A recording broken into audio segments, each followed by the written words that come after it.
Yeah, you know what time it is. Come brawl with them boys of the fall. Covered in gray and scarlet, massive, stiff arms to your jaw. We breaking it. We sick of seeing you clowns with the crown. We taking it.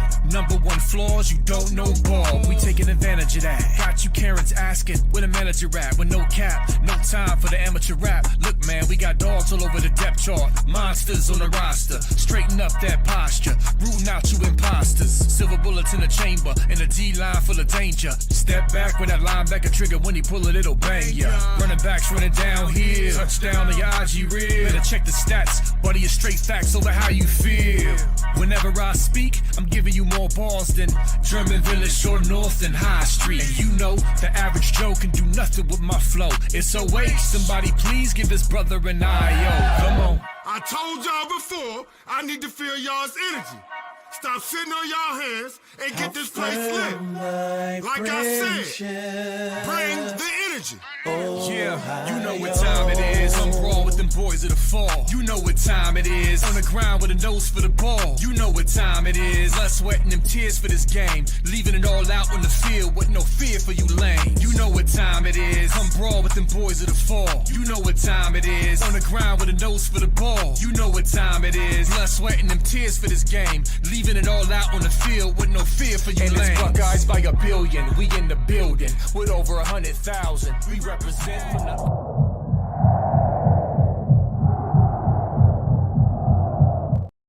What's good, everybody? What is up on this beautiful Sunday in May? How y'all feeling out there? What's up, chat? What's up, Firefish, Grandpa Buck, Karis Washington? I agree, this song is pretty slick, right? Can we get this in the freaking shoe? I'm not done pushing this song. We're gonna keep pushing.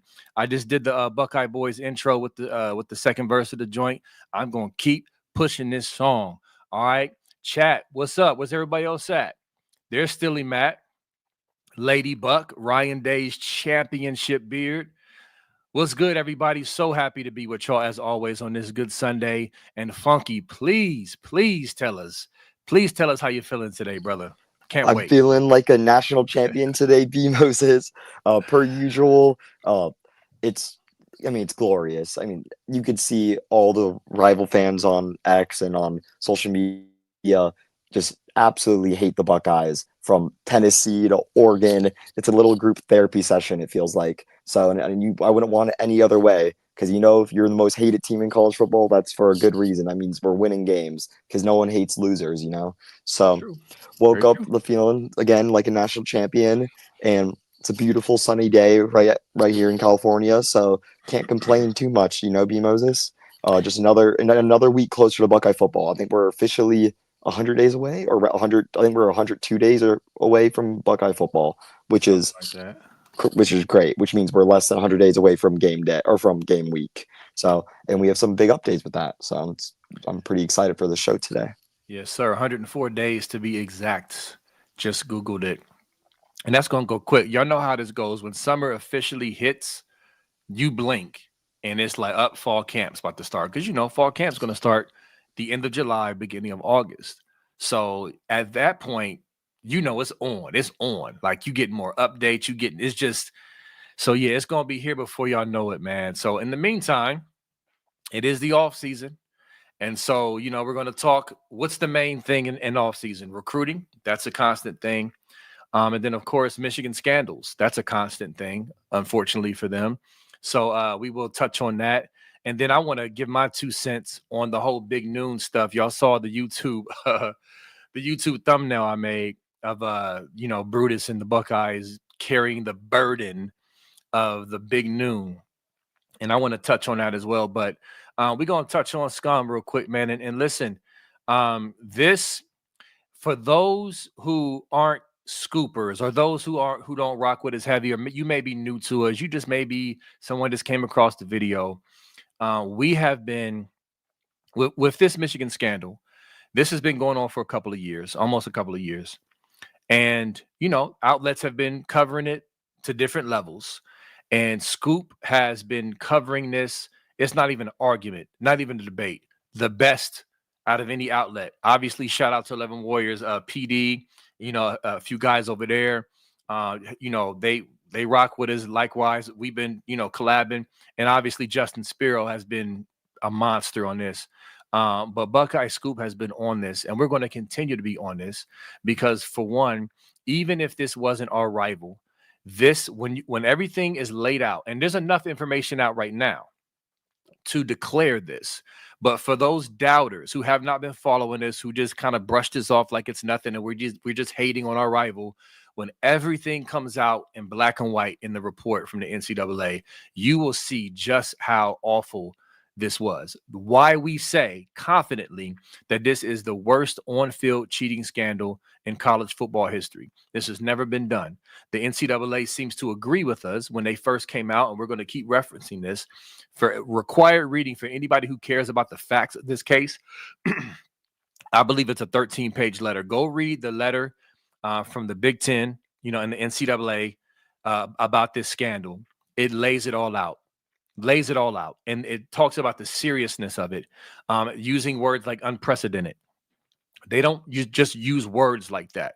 Again, another key thing is the NCAA president called an emergency telephone call to the Big Ten because of how serious this was. This is not something they do. They even said, we don't do this when there's an ongoing investigation, but it's that bad.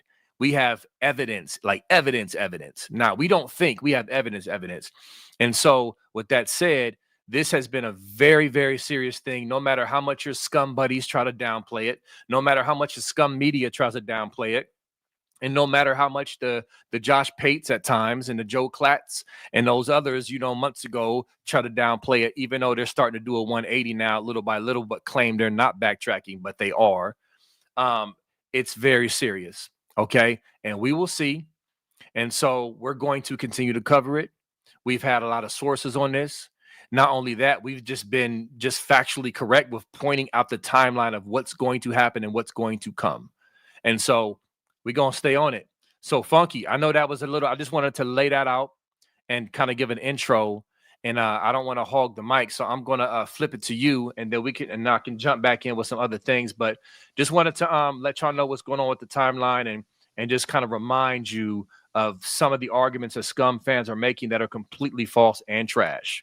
Go ahead, Funk. Yeah, and as time goes on, people kind of forget kind of the core of the investigation of of the actual cheating parts. So you pull out these old clips of, or even Josh Pate talking about it and talking about the seriousness of it, and that not every team does this. And he literally claimed in his little show about this is probably in October 2023, so almost 2 years now, that the Michigan fans are going to keep claiming that this is commonly done.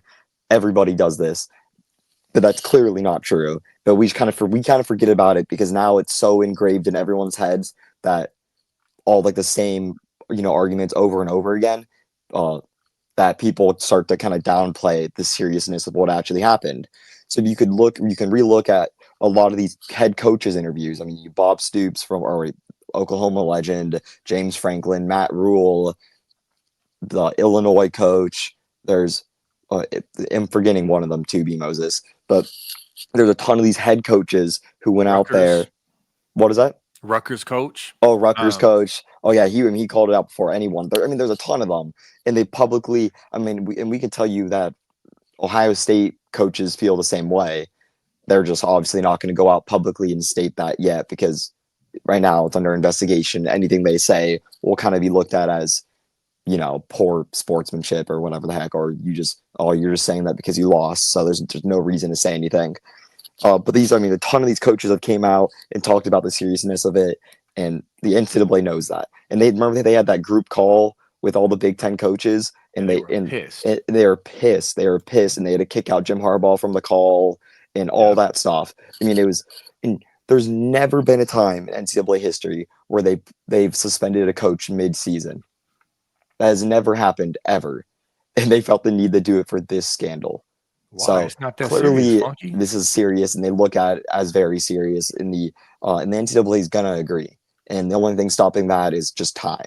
So I cannot wait for the investigation in 19 days, or sorry, the final hearing, because then that's gonna start the running clock of the actual final punishment. So it's gonna be glorious, and I'm glad that we've stand our ground on this, and we've not switched up at all, unlike other sites or YouTube channels We've hold our ground. We know what's going to happen, and we're going to ride it into the very, very end. Because yeah, again, we've been saying the same stuff for, or not. I mean, obviously, there's been stuff added and taken away, but the same core argument now for so long, and it's not changed at all, and we're not going to change it now. And yeah, I cannot wait to be completely nails right on this one, and it's going to be absolutely glorious. And you can already see people switching sides. So, but just remember who the people who weren't switching sides, which is Buckeye Scoop, Spiro, uh, a lot of those guys on those 11 Warrior boards. It's very serious, but not even Brohio flipped a lot. So you can't even look at a lot of them, but some of them stayed. So, but just don't let the length of this investigation take away from the seriousness of it. Can we talk about this stuff like it's we just say it so much that it feels like a nothing burger, BMOs. It's like, oh yeah, he was on the Central Michigan sideline and he had tickets to 50 plus games and was selling them and was giving them to their family members and recording these signs and standing right behind the offensive coordinator and defensive coordinator. That we say it like it's so casual and normal because it's just we've just been saying it for so many times. But none of that is casual and none of that is normal, and that's why they're going to be punished for it. So it's going to be glorious, B Moses. But yeah, yes. My grandma calling me. I got to call you back, Grandma. I'm live. Love you, Grandma. But anyway, so listen. Amen to all of that, Funky. With that said, I want to shout out a Twitter account that I rock with heavy. Intrinsic. If you out there watching, I appreciate you. You are a gentleman or a gentlewoman and scholar. I don't, your profile pic doesn't reveal who you are, but I appreciate you. I'm saying that because Funky mentioned basically backstage before we hopped on here, he had a great phrase. He said the fatigue of the scandal. He said a lot of what we're seeing is fatigue. People are just lazy. They don't want to apply themselves. And they just say, oh, nothing's happened yet, so nothing's going to happen, which is clearly an uninformed take and it's just not factual. You just revealed yourself to not understand how this works. And that's okay, but don't run your mouth if you don't understand. That's all I ask. If you don't know, then shut up. That's all we ask. With that said, shout out to Intrinsic. Reason why he's been bringing up old clips. He even clipped me last week when I was talking about Josh Pate. I appreciate that. I'm like, well, why'd I got to clip myself? I appreciate when somebody else clipped me. But he's clipped Bob Stoops, like Funky said. James Franklin. He brought back up the TCU coach, Sonny Dykes, and a few other coaches, and reminded us of what they said. It was very pointed. It was very scathing. It was very like, yo, this is cheating. Like respected coaches in the game from the beginning. Not only that, again, because I'm reminding y'all, because of the fatigue of the scandal, people forget, they get tired. The New York Times, they interviewed a bunch of anonymous, like dozens of anonymous coaches, and the vast majority of them said the same thing. This needs to be punished. We're saying this. Not only that, let me pile on top of that. Because Michigan fans like to say, only people who care are the soft Michigan State and Buckeye fans. That's it. No. There's podcasts from Tennessee fans, Alabama fans, just other conferences in general, Notre Dame fans. Like I've seen multiple podcasts. Shout out to Sports Talk Jay. He's been killing it with this. What's Kangaroo Black, the Bama fan? I like that dude. He's been killing Michigan. Like the articles that have been coming out, people are starting to turn and see, but it's not just Buckeye fans, y'all. And I'm telling you, when it all comes out and it's laid out, it's going to be even more scathing when they see the depths of their cheating. We've been on this. We've been studying this. We've been following this. We've been reading up on this. So we know the seriousness of it. So I'm just saying, and listen, here's the other thing. Michigan, this is Michigan's stance. This is what Michigan fans are doing. They are basically dying on the heel of Michigan's 137-page response, okay? Taking that as full gospel. And they're also coupling that with the Netflix documentary with Connor Stallions. Am I right, Funky? That's what they're doing. They're pulling from that and they're saying, no. For example, they're saying that Michigan didn't cheat because they found a loophole by sending their parents, their mom and dad and their family to the games to film for them. But Not so fast. Ross Dellinger from Yahoo Sports, who's been all over this, who actually broke the 137-page document and read it. He said, the NCAA said, nope, they see Stallion's family as an extension of Michigan. So that's out the window. Done. Okay? So you can keep arguing that and like hold on to that little snuggie like it's going to protect you. The NCAA said, no, that's not. We don't see it that way. And not only that, last week, for those who didn't watch, we went through the instances from an NCAA representative who talked about vacated wins and how they have the full authority to vacate wins, not just for ineligible player, excuse me. It doesn't have to be an ineligible player situation. And I laid it out. I went through the bullet points, y'all. So we're just snatching away their little teddy bears, their little security blankets of why they think they're going to get off. I'm telling you, the NCAA, after all that argument, said 6 level ones. Boom. How about that? They're going into the freaking hearing June 6th and 7th with 6 level 1 violations and the rest 2 level 2s. They don't care about what you say, Michigan. They don't agree with you. You're liars. You lied from the beginning. You did not cooperate. They told you they had evidence from the beginning, and they only piled on with more. So all your reasoning and excuses is not going to help you, okay? Just laying it out for y'all. Michigan fans watching, I'm trying to help your mental health because you're going to be a wreck. If you don't start turning your mind and get prepared for this hammer, it's going to be really, really bad for you, Funk. The issue is that they take Connor Stallion's word as like the gospel. Like they look at him like everything he says is true and that he just worked harder than everyone else. The issue is if you actually believe he just worked harder than everyone else, then why can he not find a job anywhere? He literally a volunteer defensive coordinator for a high school and got forcibly removed, and he still was showing up. This guy is mentally ill. He could not be trusted, and they take his word like it's gospel. This is like some sort of, like made, like at this point, it's like, it's hard to even compare it to anything. It's like Scientology, B Moses, bro. It's like just, no, seriously, it's, you trust just people that are mentally insane, like genuinely mentally ill, and you just can't do that. But they're using him as God. They're using him and holding it onto him. And you listen to all these people that are Connor Stallion's apologists. They'll literally tell you that he just outworked everyone. People will say, a lot of people will say that. They're like, this guy just did his job better than anyone else. Then why are they under investigation? Then why did the NCAA suspend Harbaugh 3 games in the middle of the season? Why did Michigan threaten to take him to court just to not do that at all? Just to hold back? What the NCAA wouldn't do that, or the Big Ten, NCAA, but they wouldn't impede an investigation. Usually they let the investigation go all the way out. They don't say a word, and then all of a sudden the punishment happens, and it's boom, punishment. Not for this one. This one they literally alerted everyone about this, and they punished them, talked about it a little bit, but then said this won't be the final punishment. This will not be the final punishment. They said that multiple times. They'll let the investigation continue. So, yeah. So it's really 2 sides of this. It's people that you don't have to listen to a word we say. All you have to do is read the official comments from the Big Ten and the NCAA. And I mean the official comments. I don't mean half quotes or half interviews. I mean official comments from the NCAA and the Big Ten, and then you can make your own opinion about it. And if you actually do that, which people won't do, because they'll be like, oh, that's an article from 2023. Why is that relevant? It's because it's one of the only official articles that we have in this whole entire scandal. Right. And it's an official article. There's no debating it. In that article, they talked about how it compromised the integrity of competition.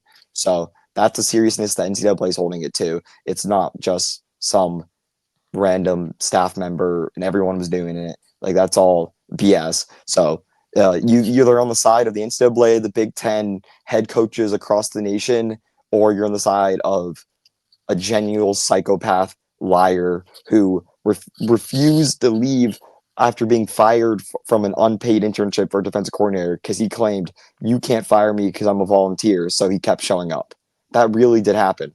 That's not me joking. That's not me making this up. Yeah, this really did happen. He claimed that he couldn't be fired because he's an unpaid intern. So they had to forcefully remove him with cops, with restraining orders, with all that, from not coaching this high school football team, which is absolutely ridiculous. So yeah, so, But that they want to seems build him pretty a easily. statue, though. No, they Funk. do. He's gonna be the most hated man in Michigan in 2 months. He won't be able to go back to Ann Arbor because all these buddies are gonna reign him as heroes. They're not gonna like him very much when they see all their wins vacated, and they're gonna claim they could have done it without him. But the moral of the story is gonna be, we never would know. We don't know that. We will never know. So, and they're all And gonna that, be vacated. And NCAA ain't gonna care because they and they've done everything but have good cooperation, which is right. exactly, if they had perfect cooperation, I think they could have avoided a postseason ban. I generally do think that because I don't think the NCAA is looking to give some teams postseason bans. Like Right. I don't think they're really, like, they're not trying to. But when you're not cooperating and these violations are in their repeat offenders, and they didn't check one of the boxes. So first you got to avoid level 1 violations, B Moses. Big. But if you get a Yes. level 1 violations, then you could get it removed with good cooperation. They didn't do that or that. Third, uh, you could avoid it, but you can avoid it with good cooperation if you're not a repeat offender, and they're also repeat offenders. So that's 3 strikes, and Michigan's going to be out of here soon enough. And again, we had it here first, and we've been reporting it from day one, taking so much heat, so much So backlash, much and heat. it's going to be absolutely glorious because there's no doubt in my mind that vacated wins are going to happen. There's just no chance, 0% chance. And I put my Yeah. money where my mouth is on that, and we all did as a company. So it's going to be glorious, and I cannot wait. Yeah, even the great Josh Pate is saying that too now. And the movie Idiocracy is classic. Please go watch that. It is hilarious and it's scary too because we're seeing a lot of that now in the world. But real quick, so just to remind y'all of the facts of this thing, because let me talk about quickly Charlie Baker. With Charlie Baker, y'all, listen, he is the NCAA president. But if you go read the criteria on the NCAA website, it tells you how they decide sanctions. There is a committee called the Committee on Infractions. He's not a part of that. He's not handing down punishment. His comments about the fair and square. Listen, you have to read the whole quote. Justin Spiro did a great job of really walking through that on the pod with Scoop. It's a classic pod. Make sure y'all pull that up from last week. But it was a quote where he was basically being asked about why he intervened like that, when they typically don't do in the middle of the season or middle of investigation. And he explained, but at that time, he was thinking, oh, we aired this out. So, basically we're assuming that it's fair and square on the field currently because of alerting the teams and everything like that and getting Connor Stalions up out of there. But the investigation was still ongoing, and the evidence that was uncovered, a very important thing. Remember the rough draft of the NOA? It said that Stalions delivered the hard drives with all the cheating operation on it to a player's apartment for him to pick up later. So we don't know how much more cheating they was doing. That's just a fact when you look at that. And then not only And that, and go the ahead, fact go that ahead. it was funded by the university. Exactly. and Exactly. and That wasn't Spiro revealed at that has time. that one. Like, he hasn't Right. obviously released how he exactly has it, but Spiro, he wouldn't just say that. Like, he really took a stance and that he knows this and he has the information and he's reported to NCAA and he knows the NCAA knows it. So Yes. when we see it on the thing, we know who had that one first, not Spiro. Even though Right. obviously we heard rumblings of Uncle T or whatever, but Spiro claims he has direct proof and he sent to the NCAA, and only person he told is his wife. So yeah, Yeah. And unless Scum he's fans yeah. hate Spiro, but Mhm. how can they don't debate? Notice that they don't debate with him about the facts he's presenting. They just call him a suck eye, cuck or whatever. They call him whatever. You know what I'm saying? But they don't debate his facts. But anyway, so what was I saying? Oh yeah, Charlie Baker. So basically, the point is that it was an out of context quote at the beginning of the events and the beginning of the investigation. Charlie Baker is not the judge, jury, and executioner. The NCAA is as a whole, but they have levels. The Committee on Infractions. Let me tell you, and I'm segueing this, and I'm gonna flip it back to you, Funk. I'm saying this because not only that, the Committee on Infractions is who hands down the punishment, but also remember these people are comprised of former ADs, former coaches, presidents, stuff like that. Basically, people who love and appreciate the integrity of the game. Okay. So when you talk about somebody cutting at the heart of that and then thumbing their nose at the whole process, like it's not going to be good for them. And like Funky said, appeals never work.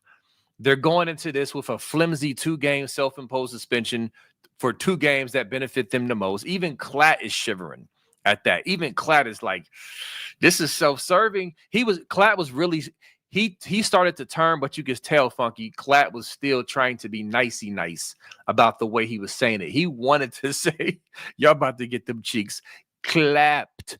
Okay, but he didn't come out and say that fully, but he did kind of say that. So anyway, I'll kind of stop there because I've been going, but I'm just trying to let y'all know, like, these excuses and these arguments, they're on quicksand, y'all. They're all debunked. They've all been debunked. It's gonna be trouble, Shot Town. Go ahead, Funk. Yeah, it's bad. I mean, let's transition into the Texas Ohio State game schedule, because there's been some smaller updates that I've heard that we've talked about, but they're serious. Let's say the steam of the game not being a noon game is there. That's real. That's real. Do I know the solution yet? No, but I can confirm for a fact that there's a few things that they've been working on. One, the one that's really picking up steam, B. Moses. I don't think I've even talked to you about this really. Is Okay. They're thinking about making the Ohio State Texas game on Sunday night that week. So the game will be on Sunday night. Or sorry, I'm not saying that as fact. I'm saying that as fact that they're talking about it. That they're talking about making it a Sunday night football game because there's no football that weekend, and there's a precedent of the games being played on Sunday. I forget who played. Yes, I thought who. Yeah, I think Notre Dame played Sunday last year, or some team played Sunday on week 1. And so they're thinking about putting the Ohio State Texas game as like a prime time Sunday night game, which would be very, very interesting and would make a lot of sense because Fox would have rights to Sunday night viewing. They wouldn't be stepping on ESPN. They wouldn't be stepping on any of these other channels, So they'll get the prime slot for the prime game. That's just what the word is. Do I really think that's going to happen? Like, what would I bet money on it? No, but I can tell you for a fact that is being discussed, and it's also being discussed to move the game to 3:30, and move it later on the same day, Saturday. But the moral of the story is the time has not been set, and they're really trying to make the time not noon, which I find interesting, B. Moses, because I talked to a few people that are ex-TV business members, and I asked them straight up, I'm like, is it just me, or does this seem like very, like, this shouldn't be that hard, And they're like, no, you're wrong. Like, you're wrong on that. This would be a really, like, this is not an easy change. Like, they can't just snap their fingers and put the game at 3:30 or put it at 5 or put it at 6 or whatever the heck, or put it, 8:30 I'm thinking West Coast time. They can't just do that, And I found that interesting, but that's what they said. It's going to be like a longer, harder process, but they said there's smoke, and when there's smoke, there's fire. So, that's kind of just the nugget we have on that. And so we'll see where that goes. I just really hope it's not a noon game, and I think everyone doesn't want it to be a noon game. And so when you have that common agreement, you can make something happen. It's just a matter of how much strings you could actually pull and how much leeway Fox actually has that week. What else is going on that week? What if they played on Saturday night? What would they be kicking down?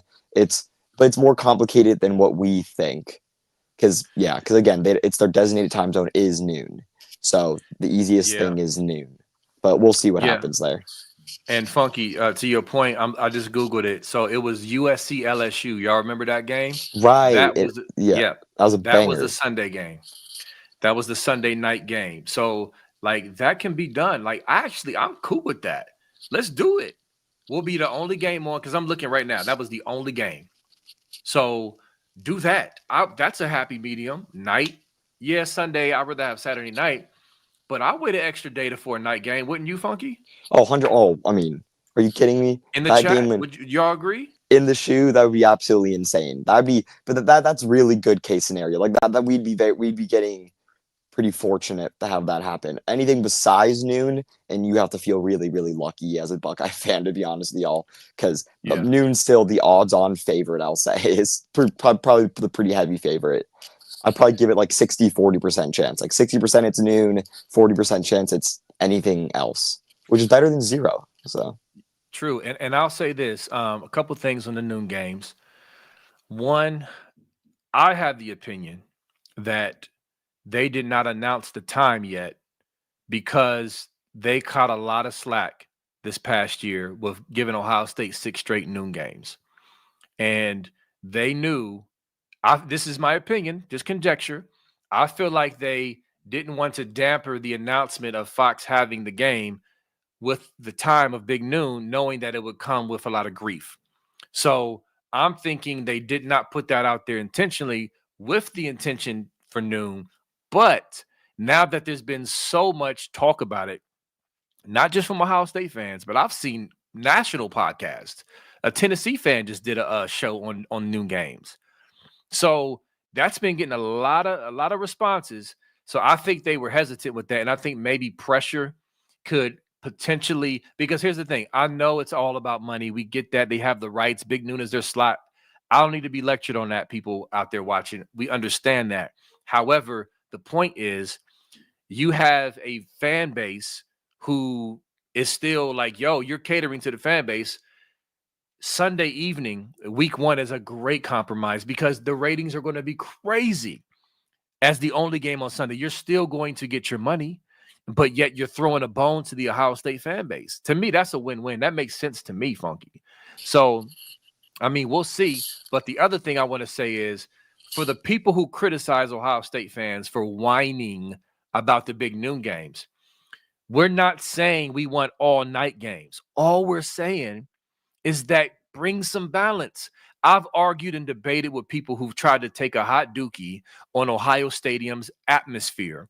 I've argued with them that, yes, noon against Tulsa, unfortunately, is not the most exciting. But a night game against Notre Dame that I went to a couple years ago, and the Tennessee game was extra lit. You can't tell me a night game against a big-time opponent at the shoe is not lit. I've been to too many. So miss me with that. So yes, just because noon against a MAC team is not lit doesn't mean that it's a trash atmosphere. Now, that doesn't mean we shouldn't always be lit. The point is that we need some help, Fox. Come on, Texas, to open up week 1. That's the biggest game of the year, like of week 1 to start out the year. So I'm just saying, we're not whining. We're just saying bring some balance. 6 straight noon games is crazy. That's all I'm saying. I'm getting off the soapbox now, for now. yeah, I mean, you're right. And the fans that always will be like, oh, Ohio State fans are always complaining. And yeah, because you're not getting the same stuff that we're getting. Like you're not having, you get to play your games at night. So what are you talking about? Like, let's stop with that BS. I mean, even last year, Michigan got their first game versus Fresno State at night, their ring ceremony and all that. And it was a really great environment, even versus Fresno State, because it was a night game and they got their rings and stuff. So Ohio State, if we got that, man, that game would be, I don't even want to even think about how electric a night game would be for that Ohio State Texas game. Ring ceremony, probably, heck, a lot of people from NFL were going to be there. Everyone and their mom's going to be there. That's kind of the weird point in the season where you can kind of show up. Yeah, weather's going to be good. Weather's going to be good. The fans are going to be frustrated Matthew McConaughey on the sideline looking salty. Right. I mean, and kind of get into the game a little bit. I think Texas is being completely overrated going into this year. And I'm not saying that as I really shouldn't even say that. I think Ohio State's being criminally underrated this year because we did lose a lot to the NFL. That's a fact. But so did every other team in that top quadrant. I mean, look at from Notre Dame, they lost like 7 NFL draft picks, but a lot of the guys didn't get drafted because of injuries and stuff. And they lost some key starters on the offensive linemen to the transfer portal. They lost one to Indiana. Then you look at Georgia, they had 13 NFL draft picks. We had 14, right? Yeah, they had 13 NFL draft picks. Texas had 12, including their entire offensive line. So Texas is returning their entire offensive line. They have gigantic question marks on the offensive line. They're losing talented first round wide receivers. Their starting quarterback, a lot of their defense, and they're not getting any backlash compared to Ohio State, where I was being told that Ohio State's offensive line is not even top 10 in the nation. And I'm like, that's a ridiculous statement. That's a ridiculous statement because Ohio State's offensive line is probably the best offensive line in the nation. I wouldn't bet against it. I'll say that. I wouldn't. I mean, there's some of the Penn State's offensive line is good. And you got there's one other team that has a decent. I know that has a good returning offensive line this year. But I mean, Ohio State's easily top 3. And it's one of the best I've ever seen at Ohio State going into the season. I mean, we're turning 4 legit starters, and then we just got our solidified tackle. Obviously, if that tackle can't play, then we have different issues. But if he's played well at Rice, started 30 plus games, he played really well versus Texas already last year. So and we paid him like he can start. And he's playing like he could start in spring practice and that. So, and we're going to be home too, bro. So the offensive line gets the advantage. Our defensive line is going to get the first jump. We went out on the portal and got a legit stud at defensive end, legit NFL player at the defensive end. We still have the best defensive tackle duo in the nation, in my opinion, that people just refuse to talk about. Then we still got veterans returning. Our defensive back room is going to be disgusting. And our linebackers are the most athletic we've had probably, I mean, maybe ever. I mean, you go down, I mean, Arvell is a freak and Styles is a freak. Yeah. Those are just freaky guys at linebacker. We're missing Cody and we still have freaking JJ Smith and Caleb Downs, you know? So I think we're being criminally underrated, and it doesn't really matter because again, these preseason polls will literally mean nothing at the end of that Texas game because we will be able to tell how good Ohio State is at the end of that Texas game. We can expect to get better, but that's going to be a nice floor for us. And that could be we win the game in an ugly fashion. That could be we blow them out. That could mean obviously week 1 there's always an opportunity. The spectrum of results that could happen are a lot, but we're going to be 3.5 point favorites. We're going to be, right in the game. And I mean, Julian Sain's going to be starting, and I think Julian Sain's going to be an absolute monster. I think he's going to be an absolute monster. I think he's going to, if he doesn't win the Heisman, it's because JJ Smith won it. That's my take going into the year. I like that. And I don't think Arch Manning has that dog in him at all. We saw he literally tapped out of the game versus Ohio State. Literally tapped out of the game. He took one hit, tapped out. You don't think they wanted to use him on the goal line? No, they did. He was just whatever. I'm not sure what injury he was dealing with, but they wanted him in for sure because that's what they went to every single time they win the goal line. They put in the Arch Manning formation. And all of a sudden, at the end of the game, after Arch takes a hit and fumbles, by the way, he fumbled there, by the way. I want to underline that. He fumbled. I don't care what the refs called, but he fumbled there. I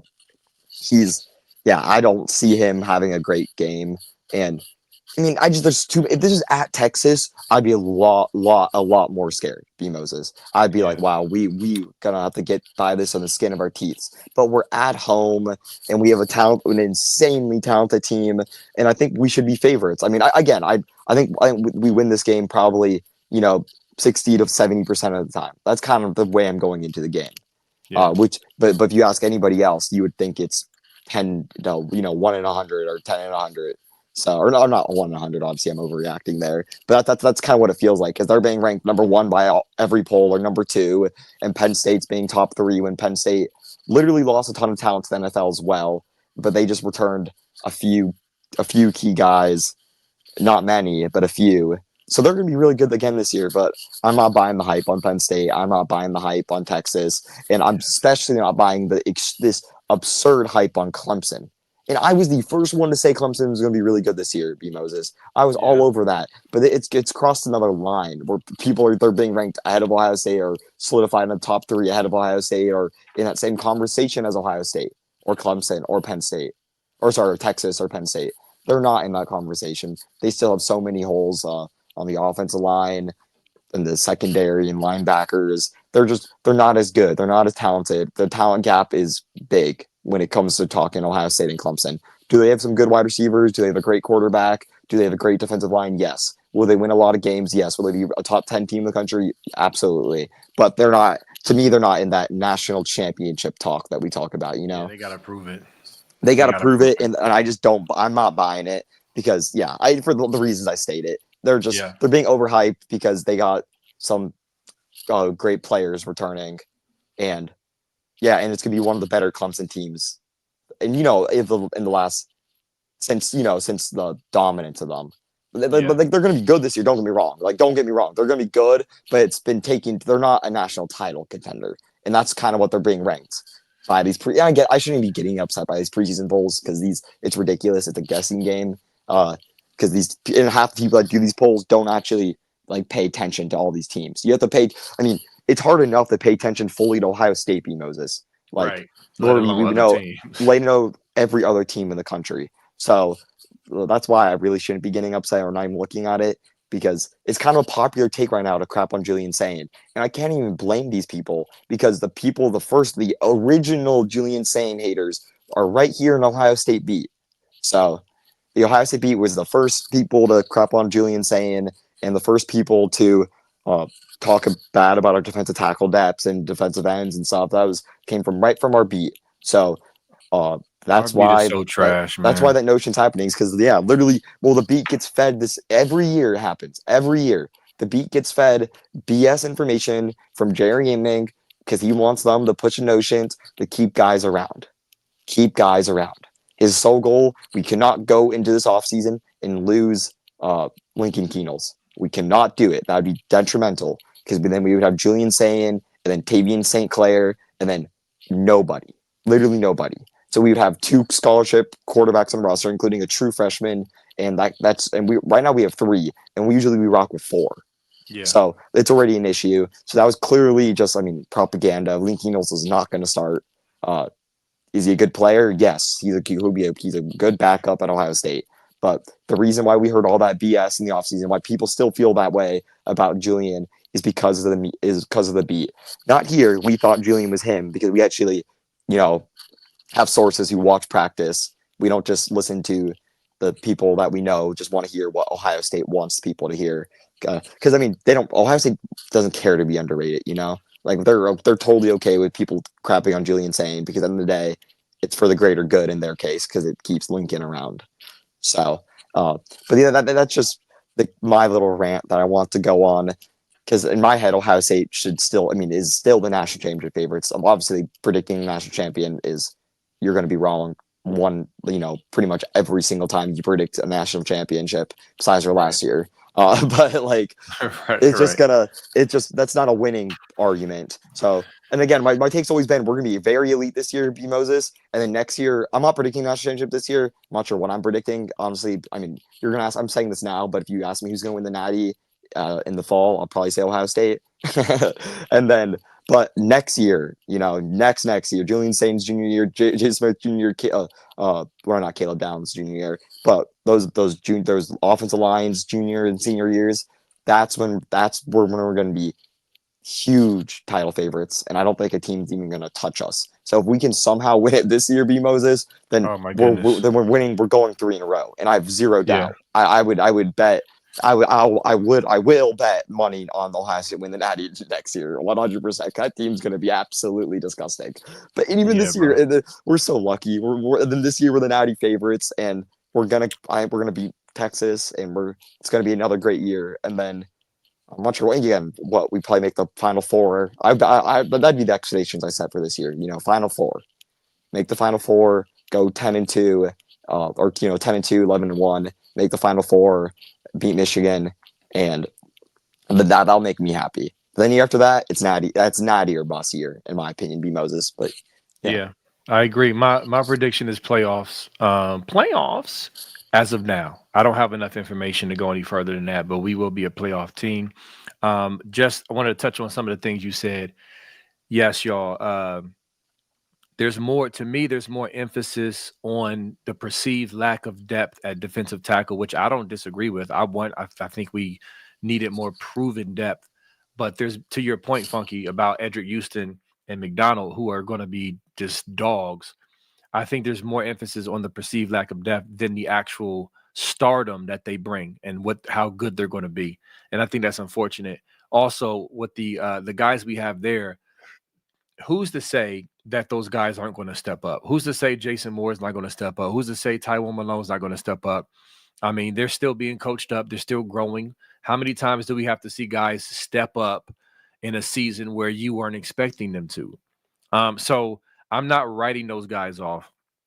And so with that said, really quickly to wrap up the defensive tackle stuff, is that Ryan Day was asked about the portal. And, there were some guys out there who had a heavy price. And Ryan Day basically said, we're not going to bring a guy in that we don't feel is better, than some of the guys we already have there that are still developing, especially for the price. Now, I'm paraphrasing. He didn't say for the price, but he just basically said, yes, we look, because people are like, why are we going after D tackles? We are going after D tackles. We are looking. But again, he's not just going to bring guys in that he doesn't feel like is a good fit or good enough to justify bringing them in. So I'm just going to say that and then move on. But somebody mentioned, I mentioned what because you said a lot of good stuff, bro. So I'm just going to hit on it real quick. Somebody mentioned, is the start time going to affect the gameplay? And I don't know if that was a question that was sort of indirectly pushing back against the notion of the time mattering, or if it was a sincere question. Either way, I'm going to answer it. And I would say yes and no, meaning no in the sense that we have to come play no matter what time it is. Obviously, we have to come and execute the game plan. It doesn't matter what time you play. That's one. But number two, that's why college football home field advantage is so crazy. That's why playing at night in a certain stadium is like, we got to bring our A game because this is a snake pit. You know what I'm saying? Like Ohio State is one of those places where if our fans juiced up at night against a big time opponent, it's going to be a tougher environment, which is going to help your team play better. Like just, you know what I'm saying? So yes and no. So to me, an 8:00 game at night at the shoe to open the year up is huge for us. And then also it's saying somebody said he has to prove himself. Absolutely he does. He's a new QB. He's a new starter. He has to prove himself. But I think he has all the tools it takes with this offense and with our coaches to succeed. And so he doesn't have to come out the gate and throw for 350 and 4 touchdowns. I'm not saying he won't, but he doesn't have to. And then also lastly, as we kind of flip to the next thing, I wanted to say this, is that one advantage I believe we have, and I said this before weeks ago, is that Matty P has a chance to really spring some things on to Sarkisian. Sarkisian doesn't know. He can study old Matt Patricia film, but he doesn't. Matt Patricia is so veteran and so multifaceted that you can't really pin down what he's going to do. You feel me? Now, yes, we're going to have the core of our defense, of the principles, but Matty P is going to bring different exotic things and wide 9 looks and bringing guys where so to me, that's an advantage to have the all of the offseason for Matty P to scheme up Sarkisian and your boy Manning, and their offense on the road in the shoe. So I really love that idea. But yeah, I just wanted to, respond to a lot of what you said. I think, go ahead. Sorry, I think it's a huge advantage for having it at night. I think I should underline. I think it's a huge advantage when we're talking about percentages, because this game is probably going to come down to a few plays, maybe a penalty or two.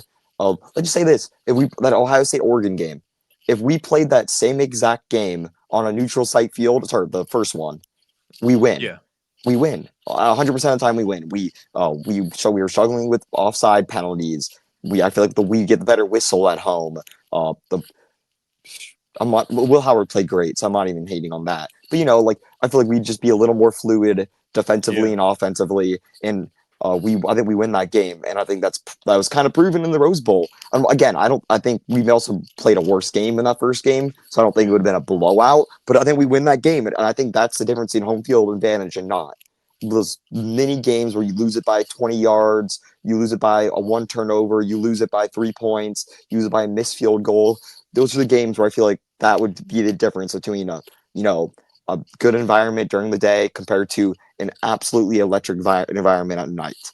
The electric environment that we have at night in the Horseshoe is genuinely insane. I mean, that Yeah. Tennessee game, there was something in the air from the jump. Oh man, it was From the magical. jump, it was magical, Yes. and Yes. everyone in the stadium felt it, and it was just there was so much tension. That tension built up so much to where it was explosions of excitement, and it was Yeah. It's a good way of insanely saying it. loud. It was deafening Yeah. loud, and that's what it would feel like. And that was in the freezing cold, and we had 70% of the stadium. So what would it be like when we have what are 95, 98% of the stadium at night in a warm game, getting all these students back on town? I mean, it'd be absolutely electric. And trophy ceremony, it would be Oh yeah. absolutely. So obviously, if we go out there and we play at noon, and Julian Sane throws for 3 picks, and we fumble and we lose by 20, I'm not going to sit here and tell you Ohio State would have won at night.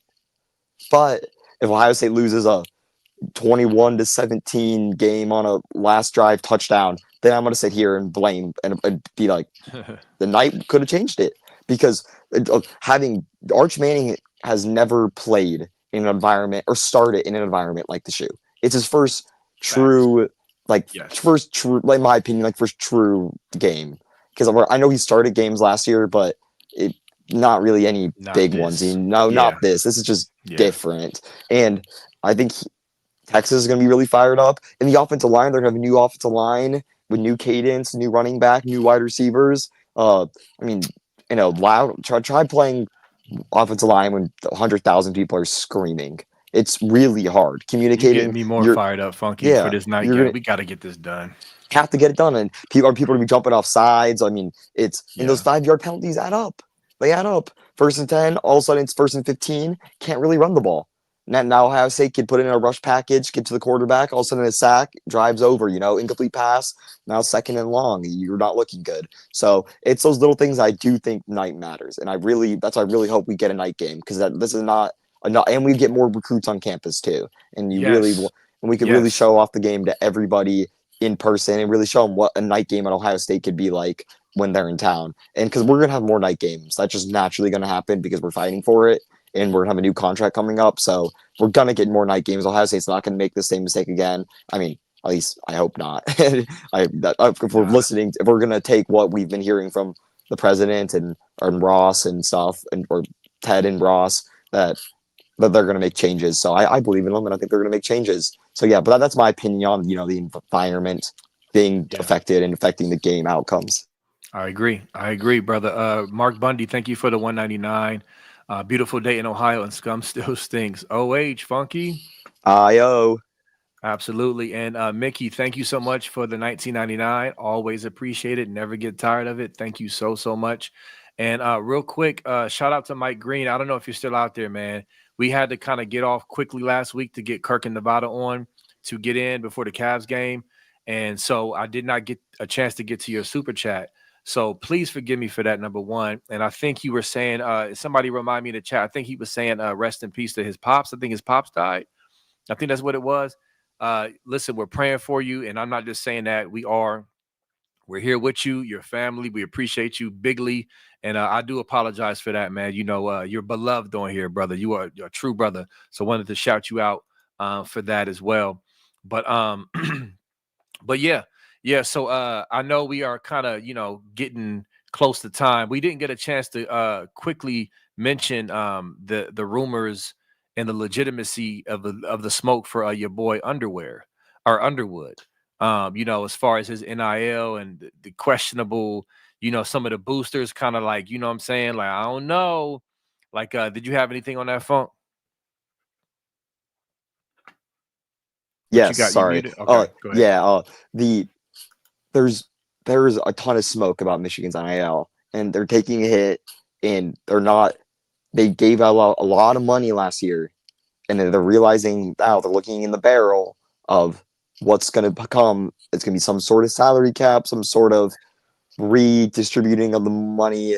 There's going to be something like that happening, and they know that. Every college knows that. It's kind of an open secret at this point that there's going to be some sort of legislation avoiding or making some sort of restrictions, or it's still going to be a free market, but there's going to be some stuff you're going to have, some hoops you're going to have to go through in order to do it. And like a program like Michigan, who's struggled in the past with obviously NCAA violations and have struggled in the past with whatever they getting people into the school. And obviously there's some distrust between, the academics of Michigan and the football of Michigan. That's clearly been an issue.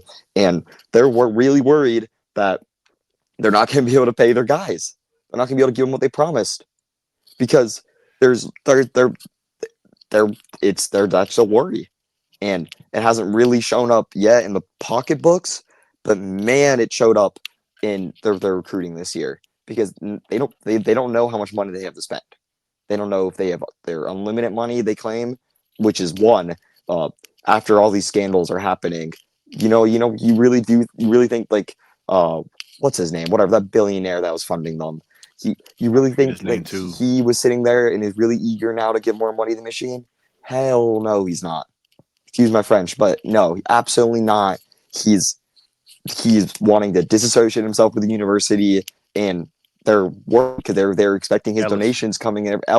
His donations to come in every year, and they're not wanting to come in. He's not willing to give up the money. He was willing to buy, the number one recruit in the country as a gift for his 7th girlfriend, but he's not willing to pay, yearly to get those 4-star guys, 5-star guys who win you football games, those top 100 recruits. He's not willing to do it, and they really was relying on it, and that's not coming right now. So there's a lot of worries that Underwood isn't going to get his money because let's say he fails year one. What happens if he has a bad year one? Then all of a sudden they have a bunch of this money tied up in a kid who is good, but they're paying him like he's one of the greatest of all times. So there's been tension there. And I know he posted on Instagram, or Twitter, people just be saying anything. Yeah, man, and Neem Hofford also said that he ain't going to flip. So you can say whatever you want on X. Like, we know what's happening behind the scenes because you hear it from recruits. You hear it from recruits because recruits are no longer being talking money with Michigan, which is odd because they're the first school. They're the school that was calling everyone's phone, offering them 2 times the amount that they're getting offered from other schools. And you could talk to kids on the team with there's been a financial crisis happening with some players on the team, B. Moses, because they were never taught what taxes were. So they're having to pay off their $20,000 taxes on their $50,000 checks, and they don't have that $20,000 put away. So there's just been some issues there, and what we say, that when there's smoke, there's fire. So you obviously right now they can say whatever they want, but once this NCAA violations come down, there's going to be a real panic about what's the future of Underwood at Michigan and what's the future, even if there's no college football playoff bans, which I do 100% think that. So I'm not sure on why I'm bringing this up fully, but even if not, there's just still a huge taint on everything that he was promised at Michigan. There's going to be a huge holdback in donations because they're going to think there's going to be so much anger going on. The donations are going to hit, the fine's going to hit, the university is going to be under attack, and that's without the Matt Weiss stuff. And the Matt Weiss stuff's going to be another $1 billion lawsuit. So there's a real money issue when it comes to Michigan athletics because we saw Ohio State football or athletics lost like $30 million last year. Like, that can't happen every year. We're going to make money this year. Thankfully, we got more home games. We've made a run for the Natty. But imagine Ohio State football was costing the university billions of dollars. That just won't happen. And that's going to lead to a bunch of bad stuff that I don't even want to, it's hard to even discuss because, the football team's losing your money. Guess what? Guess what's going to get cut? All your Olympic sports. All those gymnastics, wrestling, track and field. That's what's going to be cut. And they're staring down. They're playing a dangerous game right now at the NCAA, B. Moses. Yeah, they are. And real quick, to add on to what you said about Underwood and not really believing what he says on X as if it's, oh, well, that's just it. Remember, this is the same kid who was during the process before they dumped the Brinks truck on his front porch, who was basically saying, nah, I'm staying at LSU. They don't develop quarterbacks in Michigan, and everything else he said. He publicly dissed them more than once. Okay, until they made him an offer he couldn't refuse, right? It took that. So this is the same kid. And listen, not disparaging the kid and his family. They got paid. All right, you came up, cool. But let's not pretend as if this is not fluid with what's coming down the pike. So just wanted to say that. Shout out to Sean Schrock. What's up, brother? Good brother. Make sure you join him and TG Ohio podcast. They have a new show there. Doing a great job. Thanks for the 5. Shout out to B Moses and Funky for always killing it, bringing the fire, man. Yes, thank you so much. That's the goal. That's the goal, man. And I see we got almost 500. This is the off season. Almost 500 watching right now. That's pretty dope. Go ahead, Funk. I just want to say, Sean, you're the man, bro. I got your back 100% of the time, bro. I don't be listening to any of that BS. He knows what I'm talking about, B Moses. So I mean, again, I appreciate every single one of you here, and we appreciate everyone who gives us a super chat and all the people that are subscribers to BuckeyeScoop.com. But I want to underline it in saying, if you don't give us a super chat and you're not like a paid subscriber, that doesn't affect how we feel of you as a person that watches the show.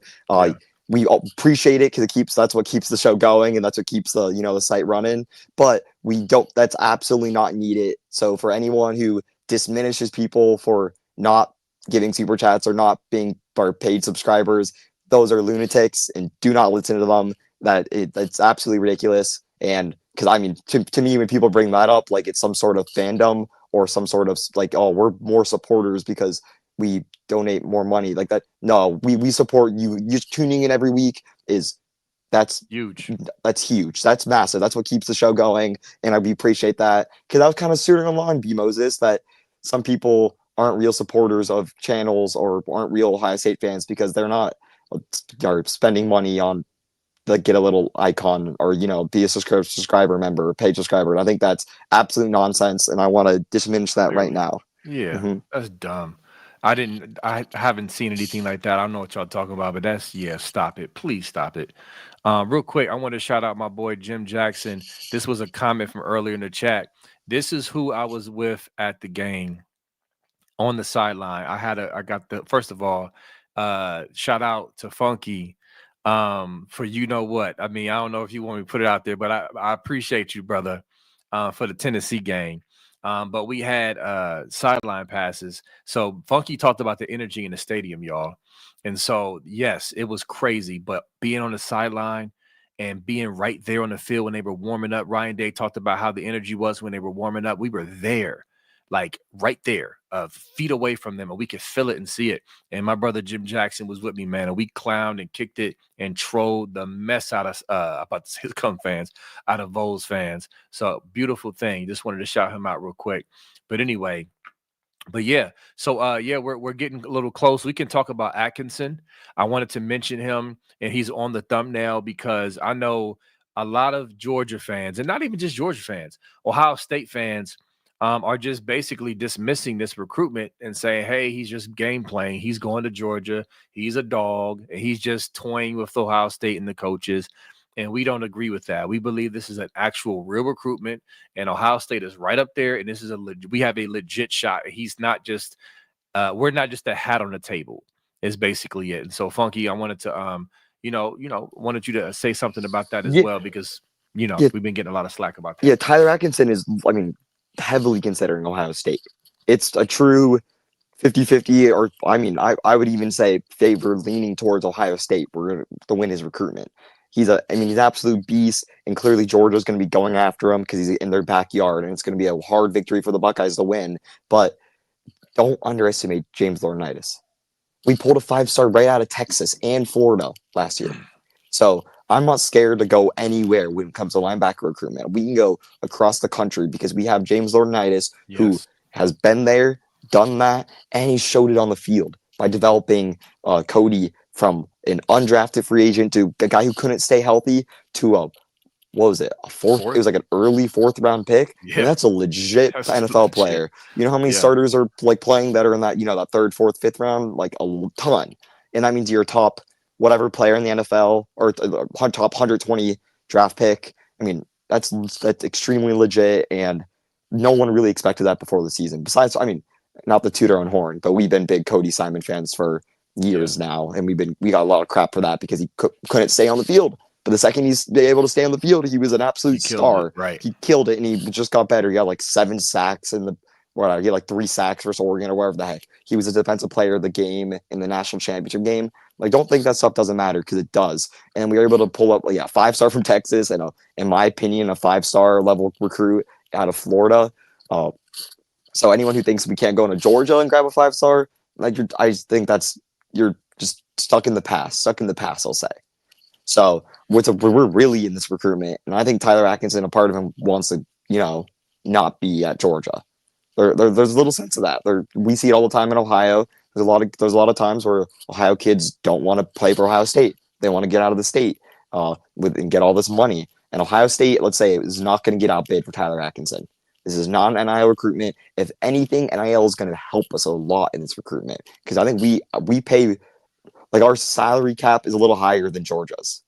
We're like our base salary that what we pay a 5-star kid is higher than Georgia's. It's not much higher, but it is higher. So we're gonna give them probably a better offer than Georgia. We showed a lot of development. Obviously, Georgia has a great development linebacker, but again, Ohio State's the hot brand. We're going to be better than Georgia again this year. We can give them a promise that, hey, you're going to be able to play with probably the greatest football player of all time on your team for a year in J.J. Smith. J.J. Smith's going to be on your team for Caleb Downs will be gone by then. He'll be gone. That's right. He'll be gone. But even if you roll early, you'll see Caleb Downs play in the postseason. But we have this guy named J.J. Smith. You'll get to see him play for a year, and that's special. And I'm telling you, I'd get his linebacker. It doesn't matter. That's special. Then you get to see Riley Pettijohn and Tony. I don't want to say his. I'm forgetting his last. Is his name Tony Alford? Oh no, not Tony. It's I forget his first name. It's a different first name. Tarvis Alford. Oh my god, sorry. That's why I was getting confused.